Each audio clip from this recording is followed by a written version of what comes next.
Hello नमस्कार दोस्तों, crack BPSC UPPCS में आपका स्वागत है। आज करंट अफेयर्स की सीरीज स्टार्ट करने वाली है जो 17वीं मेंस के लिए बहुत महत्वपूर्ण होने वाली है। तो इस टॉपिक में सबसे पहले हम देखेंगे आईएमईसी। चर्चा में इसलिए कि इसको 1 साल पूरा हो गए हैं। ये G20 के समय लॉन्च हुआ था, पिछला G20 के समय, और अभी इसकी बैठकें चल रही हैं, इसीलिए इस चर्चा में है। 69वीं बीपीएससी में तो पूछा नहीं, लेकिन इस बीपीएससी में 17वीं पूछने के बहुत सारा चांस है। चलिए डिस्कशन स्टार्ट करते हैं। तो सबसे पहले देखेंगे कि आईएमईसी क्या है। India middle east Europe economic corridor है क्या भैया? तो यह एक मल्टी मॉडल कनेक्टिविटी परियोजना है। क्या है? एक मल्टी मॉडल कनेक्टिविटी परियोजना है जो भारत, अरब, प्रायद्वीप, भूमध्य सागरीय क्षेत्र और यूरोप के बीच व्यापार को बढ़ावा देगी। ठीक है, किसके द्वारा बढ़ावा देगी, कैसे बढ़ावा देगी? बंदरगाह हो, रेल मार्ग हो, सड़क मार्ग हो, समुद्री मार्ग हो, पाइपलाइनों जैसे और संरचनाओं को विकास कर बढ़ावा देगी। किसके बीच बढ़ावा देगी? तो भारत और अरब प्रायद्वीप होते हुए यूरोप के बीच। ठीक है, देखिए यहाँ इसमें देखिए, इसमें गलियारे में दो ये हैं, अलग अलग गलियारे हैं, पूर्वी गलियारा और उत्तरी गलियारा। जो पूर्वी गलियारा है ना जी, वो भारत और खाड़ी देशों को जोड़ता है। ये जो पूर्वी गलियारा है ये, ठीक है, भारत और खाड़ी देशों को ये समुद्री मार्ग से जोड़ता है। ठीक है, और जो उत्तरी गलियारा है वो खाड़ी देशों को यूरोप से जोड़ता है, यूरोप में कि ग्रीस से जोड़ता है। ठीक है, तो यहाँ ये रेलवे मार्ग का विकास किया जाएगा और फिर यह समुद्र के रास्ते जाएगी। ठीक है, तो वही बोला गया है। ये पानी की वाली है, देखिए पानी वाला और फिर यहाँ से आपको रेल मार्ग के विकास होगा। ठीक है, ये परियोजना जो है ना, वैश्विक और संरचना और निवेश के लिए साझेदारी पहल, जिसे PGII बोलते हैं, partnership for global infrastructure and investment बोलते हैं। इसकी एक क्या है, इस पहल के तहत इसकी शुरुआत की गई है, हिस्सा है। इसका शुरुआत कब हुआ? G7 शिखर सम्मेलन में हुई थी, जो ब्रिटेन के अध्यक्षता में 2021 में हुआ था ना, शिखर सम्मेलन G7, उसी में ये स्टार्ट किया गया था। किस लिए स्टार्ट किया गया था? तो चीन के बेल्ट एंड रोड इनिशिएटिव को क्या करने के लिए, टैकल करने के लिए। ठीक है, अब आईएमसी के कार्यान्वयन की वर्तमान स्थिति क्या है, इसके वर्तमान सिनारियो में क्या है, कहाँ तक विकास हुआ है, उसके बारे में देखेंगे। और संरचना विकास, देखिए इस परियोजना के तहत यूएई और इजराइल के बीच रेलवे नेटवर्क में कुछ हद तक विकास देखा गया है। ठीक है, इसके अलावा इजराइल के जो हाइफा बंदरगाह है, देखिए यहीं पूछ सकता है कि हाइफा बंदरगाह, देखिए पीटी के भी क्वेश्चन यहाँ से पूछ सकता है। जैसे कि अब दे देगा हाइफा बंदरगाह, जैसे दे देगा आपको ये जबल अली बंदरगाह, दे देगा अल गुआफैत बंदरगाह। तो बताइए कौन देशों में है, मिलान करने के लिए देगा। ठीक है, तो लेकिन हम लोग यहाँ मेंस के ओरिएंटेड पढ़ रहे हैं, तो इसीलिए मेंस के ओरिएंटेड देखेंगे। ठीक है, तो देखिए क्या है, और संरचना विकास कहाँ हुआ भैया? तो देख लिए यूएई इजराइल के बीच रेलवे नेटवर्क का विस्तार हुआ है। हाइफा बंदरगाह पर देखा गया, बंदरगाह के लिए वित्त पोषण की गई है। ठीक है, इजराइल के हाइफा बंदरगाह के लिए अलग अलग क्षेत्रों में विकास की स्थिति क्या है, देखते हैं।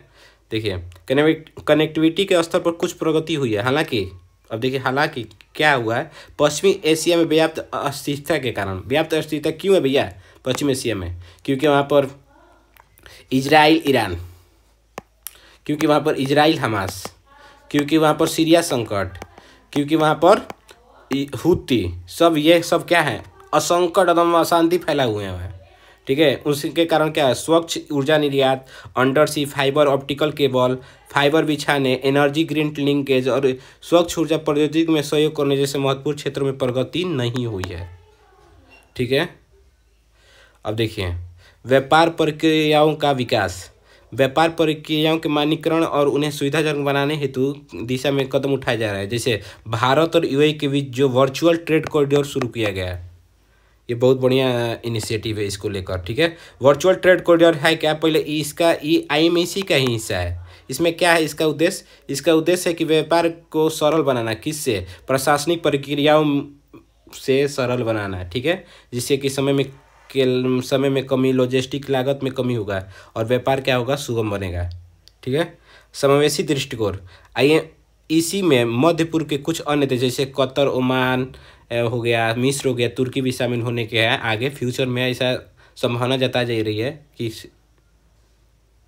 कहने का मतलब होंगे शामिल। ठीक है, जिससे क्या होगा, समावेशी और क्षेत्रीय कनेक्टिविटी का लाभ उन्हें भी मिल सकता है। ठीक है, अब इसका वैश्विक महत्व क्या है? वैश्विक महत्व में पहला कि कनेक्टिविटी में विविधता लाना। आईएमसी कनेक्टिविटी और व्यापार में विविधता लाने के लिए एक वैकल्पिक मार्ग प्रदान करता है। ठीक है, क्योंकि देखिए ज़्यादा व्यापार जो होते हैं ना, यहाँ से होता है, यहाँ से होता है, यहाँ से व्यापार होता है ज़्यादा, इधर से व्यापार होता है। ठीक है, तो ये एक अलग रूट पर निकाल रहा है कि नहीं, ये देखिए यहाँ से हो रहा है, यहाँ से, इसे देखिए यहाँ पर चाहे बादर पोर्ट है, चाहे यहाँ पर थी ये ईरान का है, उससे क्या होगी, कमी होगी उसकी वर्चस्व में। ठीक है, यहाँ देखिए यमन ये हूतियों रहते हैं, यहाँ पर चाइना बना चुका है, एक वेस बना चुका है, तो इसीलिए इसको अल्टरनेट के रूप में देखा जा रहा है। ठीक है, वही बोल रहा है। ठीक है, भौतिक कनेक्टिविटी के अतिरिक्त यह परियोजना डिजिटल कनेक्टिविटी और हरित ऊर्जा सहयोग को भी बढ़ावा देगा। डिजिटल कनेक्टिविटी के कहने का मतलब क्या है, इसमें कहा गया है ना कि क्या क्या आ गया है, इसमें कहा गया है कि आपको केबल भी बिछाया जाएगा समुद्र के नीचे, और हरित ऊर्जा बिछाया जाएगा, H2 गैस पाइपलाइन बिछाई जाएगी, वही बोल रहा है, जिससे कि बहुपक्षवाद का भावना मजबूती होगी, जिससे ठीक है समृद्धि को बढ़ावा। तो जब व्यापार होगा तो समृद्धि मिलेगा। वहीं लिखा हुआ है कि जब स्वच्छ ऊर्जा निर्यात और डिजिटल संचार बढ़ने से परियोजना के भागीदार देशों की भी समृद्धि को बढ़ावा मिलेगा। आईएमसी देशों का संयुक्त जीडीपी का 47 ट्रिलियन डॉलर है। आईएमसी में कौन कौन सदस्य है? UAE, USA, France, Germany, Bharat, और कौन सा है, Bharat, France, Germany, Italy, Saudi Arab, संयुक्त अरब अमीरात और संयुक्त राज्य अमेरिका, यूरोपीय संघ। ठीक है, इतने सदस्य हैं, 8 सदस्य हैं इसमें, 7 देश हैं और एक ईयू है। तो उनके बीच में क्या होगा, उनके बीच का जीडीपी कितना है? 47 ट्रिलियन जीडीपी है, जो विश्व की कुल जीडीपी का 40% है। ठीक है, भू रणनीतिक योगदान। देखिए यहाँ भू रणनीतिक होता क्या है, ऐसा स्थान जो रणनीतिक रूप से क्या हो, जो ऐसा स्थान जो रणनीतिक रूप से इम्पोर्टेंस हो, उसका उसी को भू रणनीतिक योगदान कहा जाता है। जैसे स्वेज नहर आप देख रहे हैं, यहाँ स्वेज नहर देख रहे हैं आप, स्वेज जो नहर है ये वाला, कितना भू रणनीतिक इसका महत्व है, क्योंकि इसको तो एक एशिया से जोड़ रहा है, इधर यूरोप से जोड़ दे रहा है, इधर अफ्रीका से जोड़ रहा है, तो वहीं क्या रहा है, भू रणनीतिक महत्व है इसका। ठीक है, ये नई कनेक्टिविटी से व्यस्त समुद्री मार्गों में जहाज़ों की भीड़भाड़ को कम किया जाएगा। इससे स्वेज नहर जैसे महत्वपूर्ण मार्गों पर निर्भरता कम होगी। किसी एक मार्ग से बाधित होने से समुद्री व्यापार को नए मार्गों से जारी रखने में मदद मिलेगी। देखेंगे तो एक बार न्यूज आया था इधर 6-7 महीने पहले कि एक कंटेनर फंस गया था लाल सागर में, तो कितने वहाँ पर निर्यात में टाइम लगा था। ठीक है, वही बोल रहा है। भू आर्थिक प्रभाव, आर्थिक एकीकरण और एक दूसरे पर निर्भरता बनने से संघर्षग्रस्त मध्य पूर्व क्षेत्र में शांति बहाली के वैश्विक प्रयासों का बढ़ावा मिलेगा। ऐसा इसलिए क्योंकि इसमें शामिल देश चाहेंगे कि संघर्ष समाप्त हो ताकि हम आपूर्ति श्रृंखला में व्यवधान न हो। सोचेंगे कि भैया व्यापार बढ़ाइए, संघर्ष में क्या रखा है। तो इसका एक और देखिए पहलू क्या है, I2U2 जो है ना, वो भी मिडिल ईस्ट में व्यापार भी बढ़ाने के लिए स्टार्ट किया गया है, जो अब्राहम अकॉर्ड का एक प्रतिफल के रूप में आया था। भू राजनीतिक निहितार्थ, यह बोल रहा है कि मध्य पूर्व देशों में चीन के जो बेल्ट एंड रोड इनिशिएटिव है उसका एक विकल्प प्रदान करेगा। ठीक है, BRI जो है ना, वो डेफ ट्रैप इतना कर दिया है उन देशों का कि वो इतना कि बेचारे कि उनका संसाधनों को नोचने पर चीन लगा हुआ है, तो इसके लिए इसको विकल्प एक प्रदान करेगा। ठीक है, अब भारत के लिए महत्व क्या है? पहला भारत के लिए महत्व है कि भारत और खाड़ी देशों के बीच संबंधों की मजबूती होगी। ठीक है, भारत और खाड़ी देशों के बीच व्यापार और आर्थिक संबंधों को बढ़ावा देने के प्रयास किया जाएगा। ऐसे में IMC अवसंरचना और कनेक्टिविटी में सुधार कर इन लक्ष्यों को प्राप्त करने में सहायक होगा। ठीक है, उदाहरण के लिए तेल के अलावा अन्य उत्पादों के व्यापार को बढ़ावा देकर भारत UAE के मध्य व्यापार की जाने वाली वस्तुओं की संख्या में वृद्धि होगी। अभी टॉप 5 में हम लोग का निर्यातक देश है ना UAE, तो वही बोल रहा है कि और वृद्धि होगी उसमें। अभी UAE बोला है कि $2 बिलियन हम लोग निवेश करेंगे भारत में I2U2 के तहत, वही बोल रहा है। अभी हम लोग का ट्रेड एग्रीमेंट भी हुआ है उससे, ठीक है। आर्थिक समृद्धि, आईएमसी क्षेत्रीय व्यापार को बढ़ावा देकर भारत में निवेश आकर्षित करेगा। देखिए वही बात लिखे हुए है, ये भारत के बाजार के लिए कूटनीतिक और राजनीतिक गुडविल का विकास करेगा। इससे समग्र आर्थिक समृद्धि सुनिश्चित होगी। तेज कनेक्टिविटी, तेज कनेक्टिविटी कहने का मतलब क्या कि यूरोपीय मुख्य मार्ग तक भारत को जाने में बहुत समय लगता था। इस मार्ग विस्तार होने से 40% समय तो कम बचत होगी और साथ में साथ 30% की क्या व्यापार लागत, लॉजिस्टिक खर्च में भी कमी होगी। जब लॉजिस्टिक खर्च में कमी होगी तो भारत की वस्तुएं सस्ती होगी, तो और इसका बढ़ावा मिलेगा यूरोपीय बाजार में, चाहे कहने का मतलब कह सकते हैं यूएसए में। ठीक है, वहीं लिखा हुआ है। भू राजनीतिक आकांक्षाएं, यूरोपीय संघ और खाड़ी सहयोग परिषद जीसीसी भारत के दो सबसे बड़े भागीदार हैं। आईएमसी इन्हें जोड़कर भारत के आर्थिक समृद्धि को गति देगा, वैश्विक आर्थिक शक्ति बनने की महत्वाकांक्षाओं को पूरा करने में मदद करेगा। अभी देख रहे हैं भारत का 5 ट्रिलियन इकोनॉमिक डॉलर का लक्ष्य है, तभी तो हम लोग 5 पर हैं, और तुरंत ये सब करने के बाद हम 28-30 तक 3 पर होने वाले हैं तुरंत। तो वहीं लिखा हुआ है कि आर्थिक वैश्विक शक्ति के बाद हम लोग बनने वाले हैं, इसमें सहायक होगा ये कॉरिडोर। ठीक है, इसकी चुनौतियाँ क्या है? सबसे पहले कि इसका उच्च लागत बहुत ज़्यादा है, उच्च लागत। ठीक है, मल्टी मॉडल कनेक्टिविटी स्थापित करना एक जटिल काम है। ठीक है, इसके अलावा खाड़ी देशों में विनिर्माण क्षमता अधिक विकसित नहीं हुई है। ऐसे में आईएमसी परियोजना के तहत विकसित की जा रही है नई कनेक्टिविटी क्षमताओं का अधिक उपयोग नहीं हो सकेगा। इसके कारण वस्तुओं के परिवहन लागत बढ़ जाएगी। ठीक है, क्षेत्र के सबसे महत्वपूर्ण देश शामिल नहीं है। देखिए इसमें वहाँ के अभी मिडिल ईस्ट के तुर्की शामिल नहीं है, मिस्र नहीं शामिल, ईरान नहीं है, आदि शामिल नहीं है। ठीक है, वो भी एक चुनौतियाँ हैं, इनको शामिल किए बिना कैसे व्यापार कर सकते हैं जी। मौजूदा समुद्री मार्ग का अधिक उपयोग, अभी जो समुद्री मार्ग का जो होता है ना, अभी उपयोग बहुत होता है।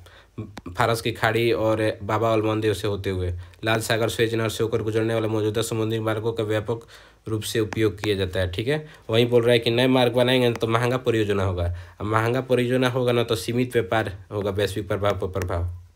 वही बोल रहा है, ऐसा हम नहीं बोल रहे हैं, ऐसे एक्सपर्ट बोल रहे हैं।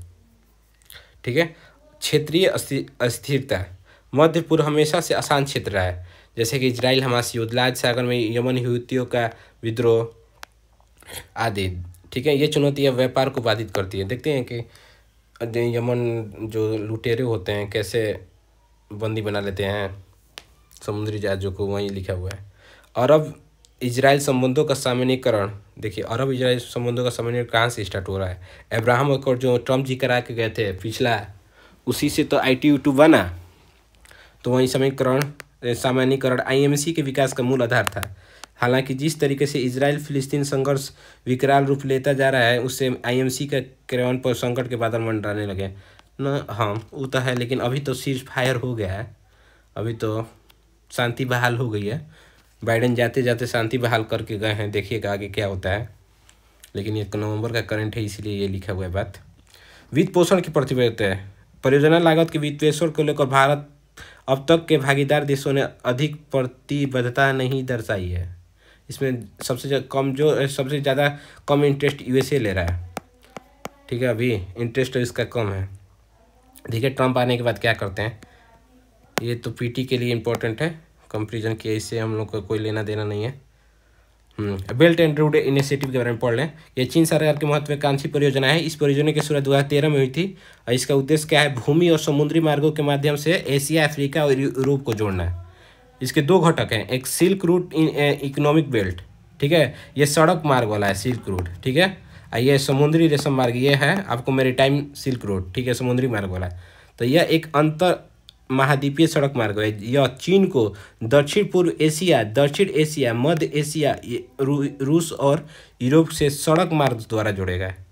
इसी के तो भाग है ही, पाकिस्तान में वाला जो बना रहा है हम लोग का ऊपर ना, तो इसी का भाग है, सिल्क रूट इकोनॉमिक बेल्ट ही का है। अब मैरीटाइम सिक्योरिटी क्या है? मैरीटाइम सिल्क रूट क्या है? यह समुद्री मार्ग है। यह चीन के तटीय क्षेत्रों को दक्षिण पूर्व और दक्षिण एशिया, प्रशांत महासागर के दक्षिण क्षेत्र, मध्य पूर्व और पूर्वी अफ्रीका से होते यूरोप को जोड़ेगा, ठीक है, वो इस समुद्री रेशम मार्ग, ठीक है। निष्कर्ष देख लेते हैं कि बढ़ते वैश्विक तनाव और व्यापार में अनिश्चितता के माहौल में नए और इनोवेटिव क्षेत्रीय व्यापार गलियारा पारंपरिक व्यापार मार्गों का एक विकल्प प्रदान करेगा। वही बोल रहा है कि जब तनाव इतना वैश्विक तनाव बढ़ा हुआ है, व्यापार अनिश्चित है, तो इस प्रकार का एक जो गलियारा बैठा रहे हैं आईएमसी एक विकल्प का प्रदान करेगा। ठीक है, वहीं आईएमसी एक ऐसा ही व्यापार गलियारा होगा। इसका मुख्य उद्देश्य क्या होगा कि वर्तमान भू राजनीतिक स्थितियों में व्यापार और कनेक्टिविटी में सुधार कर सहयोग, शांति और वैश्विक शांति बनाया जा सके। भारत इन गलियारों के विकास में महत्वपूर्ण भूमिका निभा रहा है, जो व्यापार बढ़ावा देने और तनाव कम करने में भारत की बढ़ती हुई भूमिका को प्रदर्शित करता है। ठीक है, तो आपका ये डिस्कशन अच्छा लगा तो आप इस चैनल को सब्सक्राइब कर लें। इससे पहले आपको एक संसदीय व्यवस्था जिसमें राष्ट्रपति शासन व्यवस्था और ब्रिटेन और संसदीय भारतीय संसद व्यवस्था से तुलना की गई है, जो 67 का प्रश्न था, तो उसको जाकर ज़रूर देख लें, क्योंकि अब उसमें ब्रेन स्टॉर्मिंग की गई है। ठीक है, और वीडियो को लाइक ज़रूर करें, लाइक कमेंट करें, और जो क्यूरी होने पर कमेंट कीजिए, उसका आपको आंसर दिया जाएगा। ठीक है, धन्यवाद।